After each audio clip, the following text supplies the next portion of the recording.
नमस्कार मंडळी, येत्या 6 जानेवारीला या नवीन वर्षातील म्हणजेच 2026 या सालातील पहिलीच संकष्ट चतुर्थी आलेली आहे. म्हणजेच मंगळवारी आलेली आहे अंगारकी संकष्ट चतुर्थी. मराठी पौष महिना सुरू आहे आणि या महिन्यामध्ये अंगारकी चतुर्थीचा योग जो आहे तो तर जुळून आलेला आहे. त्यामुळे या महिन्यात येणारी अंगारकी चतुर्थी ही एक विशेष आणि शुभ योग आहे. या दिवशी गणपतीची पूजा केल्यानं विशेष फलप्राप्ती होते असं म्हटलं जातं. अंगारकी चतुर्थी ही वर्षातील सर्वात मोठी चतुर्थी मानली जाते. जर आपण या अंगारकी चतुर्थीचं व्रत केलं तर आपल्याला वर्षातील सर्व चतुर्थींचं शुभ फळ जे आहे ते प्राप्त होत असतं. अंगारकी चतुर्थीला व्रत करून गणपती बाप्पांची पूजा केल्यानं आपल्या आयुष्यात सुख समृद्धी आणि यश मिळत असते. या दिवशी केलेल्या उपासनेमुळे गणपती बाप्पा प्रसन्न होऊन सर्व भक्तांच्या मनोकामना पूर्ण करतात. अंगारकी चतुर्थी ही भगवान गणेशाला समर्पित आहे. या दिवशी उपवास केल्यानं सर्व मनोकामना पूर्ण होतात. नवीन वर्षातील पहिलीच अंगारकी चतुर्थी असल्यानं तिचं महत्त्व हे अधिकच वाढत आहे. जेव्हा चतुर्थी ही मंगळवारी येते तेव्हा अंगारक योग हा तयार होतो आणि या चतुर्थीला अंगारकी चतुर्थी असं म्हटलं जातं. या दिवशी दिवसभर व्रत करून संध्याकाळी चंद्रोदय झाल्यावर उपवास सोडला जातो. जर आपण या दिवशी चंद्राची पूजा न करता हे व्रत सोडलं तर या व्रताचं आपल्याला कुठलंही शुभ फळ जे आहे तर ते प्राप्त होत नाही. या अंगारकी चतुर्थीचा चंद्रोदय जो आहे तो रात्री 9:22 होणार आहे आणि म्हणून आपल्याला या वेळेमध्ये चंद्राची पूजा करून हे व्रत जे आहे ते तर सोडायचं आहे. या दिवशी गणपती बाप्पा स्वतः पृथ्वीवरती भक्तांना आशीर्वाद देण्यासाठी येत असतात. त्यामुळं पृथ्वीवरती गणपती तत्व हे इतर दिवसांच्या तुलनेमध्ये खूप जास्त प्रमाणामध्ये जागृत असते. त्यामुळे या दिवशी व्रतासोबतच गणपती बाप्पांच्या पूजेसोबतच काही प्रभावी उपायसुद्धा केले जातात. आजच्या या व्हिडिओमध्ये आपण एक अतिशय प्रभावी उपाय असा पाहणार आहोत. येत्या 6 जानेवारीला मंगळवारी अंगारकी चतुर्थीला तुम्ही उपवास नाही केला तरीही चालेल, पण सकाळी घरातून या झाडाचं एक पान शत्रू तुमच्यासमोर लोटांगण घालेल असे 7 पिढ्यांचं दारिद्र्य नष्ट होऊन कितीही कठीणातील कठीण इच्छा जी पूर्ण होईल, घराची, मुलांची, पतीची अगदी भरभरून प्रगती होईल. तर असं कोणत्या झाडाचं पान आणायचं आहे, त्या पानाचं काय करायचं आहे, संपूर्ण माहिती आपण आजच्या या व्हिडिओमध्ये पाहणार आहोत. त्यामुळे तुम्ही हा व्हिडिओ शेवटपर्यंत नक्की पहा. चॅनलवरती नवीन असाल तर सबस्क्राईब करा आणि व्हिडिओला एक लाईक करून कमेंटमध्ये भगवान श्री गणेशांचा कृपा आशीर्वाद प्राप्त करून घेण्यासाठी जय श्री गणेश असं नक्की लिहा. तर हा उपाय आपल्याला मंगळवारी अंगारकी चतुर्थीच्या दिवशी करायचा आहे. सकाळी 12 वाजेच्या अगोदरच आपल्याला या झाडाचं एक पान जे आहे ते आपल्या घरामध्ये आणायचं आहे. गणपतीला आपल्या हिंदू धर्मात बुद्धी, समृद्धी आणि अडथळे दूर करणारा देव मानला जातो. म्हणून कोणत्याही शुभ कार्याची सुरुवात गणपती बाप्पांच्या पूजनेनंच केली जाते, जेणेकरून शुभ कार्यामध्ये कोणताही अडथळे, विघ्न हे येणार नाही. कारण तो सुखकर्ता आणि सौभाग्याचा देवता आहे. चतुर्थी ही गणपती बाप्पा यांना समर्पित असणारी अंगारकी चतुर्थी आहे, तर ती मंगळवारी आलेली आहे. त्यामुळं अतिशय दुर्मिळ योगायोग जो आहे तो 21 वर्षानंतर तयार झालेला आहे. या दिवशी राजयोग, बुधाती योग जो आहे तो निर्माण झालेला आहे आणि या योगावरती आपण जे काही उपाय करतो तर त्या उपायांचं आपल्याला शीघ्र फळ हे प्राप्त होत असतं. जर तुमच्या मनामध्ये भरपूर दिवसापासून एखादी इच्छा असेल, प्रत्येकाच्या मनात काही ना काही इच्छा असते, अगदी माझ्यापासून ते तुमच्यापर्यंत आपली प्रत्येक इच्छा पूर्ण होण्यासाठी आपण आपल्या आयुष्यामध्ये भरपूर मेहनत, कष्ट करत असतो. परंतु कधीकधी आपण कितीही प्रयत्न केले, कितीही कष्ट केले तरीही आपल्या प्रयत्नांना यश मिळत नाही आणि आपली कोणतीही इच्छा, मनोकामना ही पूर्ण होत नाही. जर आपल्या कुंडलीतले ग्रह हे कमकुवत असेल तर आपल्या प्रयत्नांना यश मिळत नाही आणि आपल्या इच्छा देखील पूर्ण होत नाही. पण गणपती बाप्पा हे अडथळे दूर करणारा देव म्हणून ओळखला जातो. तो भौतिक आणि आध्यात्मिक दोन्ही पातळ्यांवरील संकटे दूर करत असतो आणि म्हणूनच हा उपाय जर केला तर आपल्या सर्व इच्छा, मनोकामना या पूर्ण होतील. तसेच तुमच्या आयुष्यामध्ये एखादा शत्रू असेल, शत्रू हा तुमचा गुपित असेल किंवा शत्रूचं नाव तुम्हाला माहीत आहे. बऱ्याच वेळा असं होतं की आपल्याला घराच्या आजूबाजूलाच आपले शत्रू असतात. ते आपल्यासमोर खूप गोड बोलतात, परंतु त्यांच्या मनात आपल्याबद्दल वाईट तर असतं.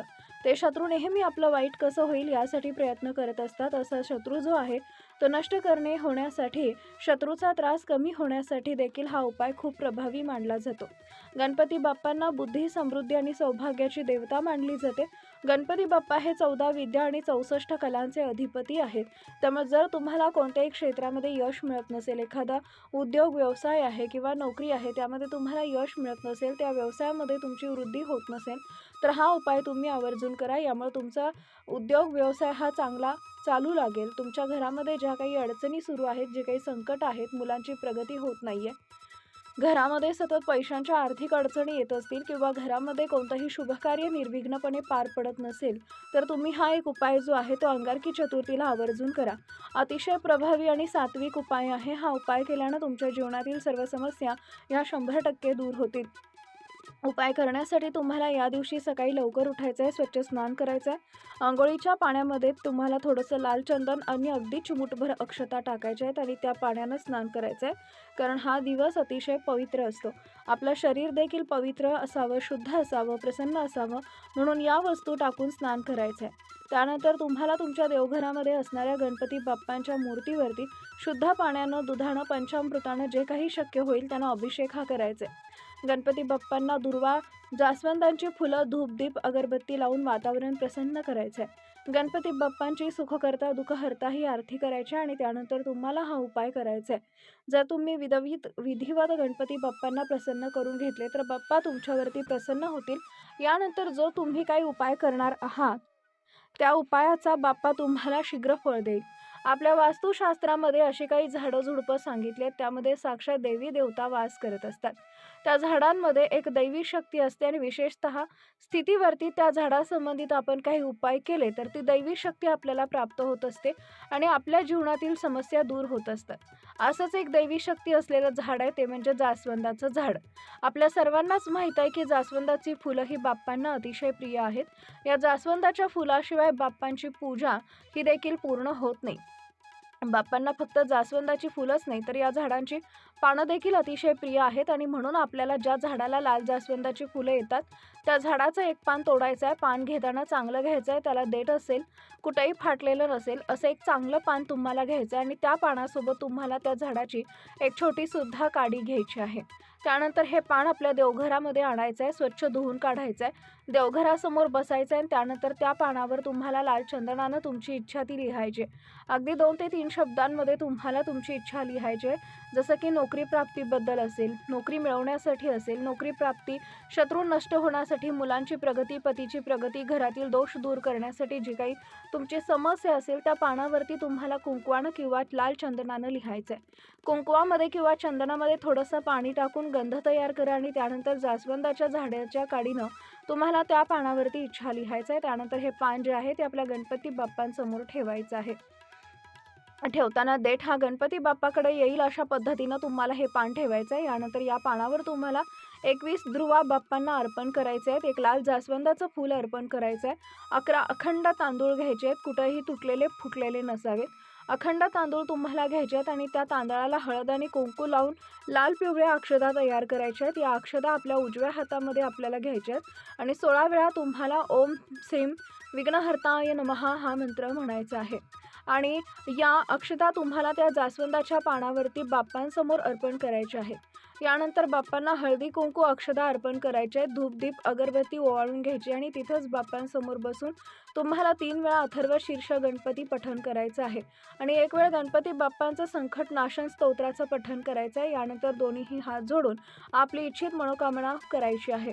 संपूर्ण दिवसभर हे पान बाप्पांसमोरच ठेवायचं आणि तुमचा एक तुपाचा आणि तेलाचा दिवा देखील संध्याकाळपर्यंत चालू ठेवायचा आहे. त्यानंतर सायंकाळी 4 वाजल्यानंतर काय करायचं आहे, हे जे पान आहे ते बाप्पांसमोर उचलून तुम्हाला घ्यायचं आहे आणि त्या पानावर अर्पण केलेले 11 तांदूळ, दुर्वा, जास्वंदाचं फूल जे आहे ते तुम्हाला त्या पानामध्ये बांधून एका धाग्यानं पॅक करायचं आहे आणि यानंतर हे पान घेऊन तुम्हाला तुमच्या घराजवळ जिथं कुठं गणपती बाप्पांचं मंदिर असेल तिथं जायचं आहे आणि हे तुम्हाला बाप्पांच्या चरणी अर्पण करायचं आहे आणि पुन्हा एकदा आपली इच्छित मनोकामना व्यक्त करण्यासाठी प्रार्थना करायची आहे.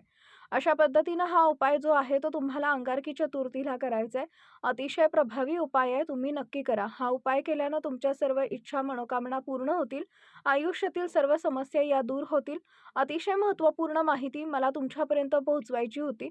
हा व्हिडिओ आवडला असेल तर माहितीला उपयुक्त वाटली असेल तर व्हिडिओला एक लाईक नक्की करा आणि चॅनलला सबस्क्राईब करून आम्हाला प्रोत्साहित करा. धन्यवाद. जय श्री स्वामी समर्थ. जय श्री गणेश.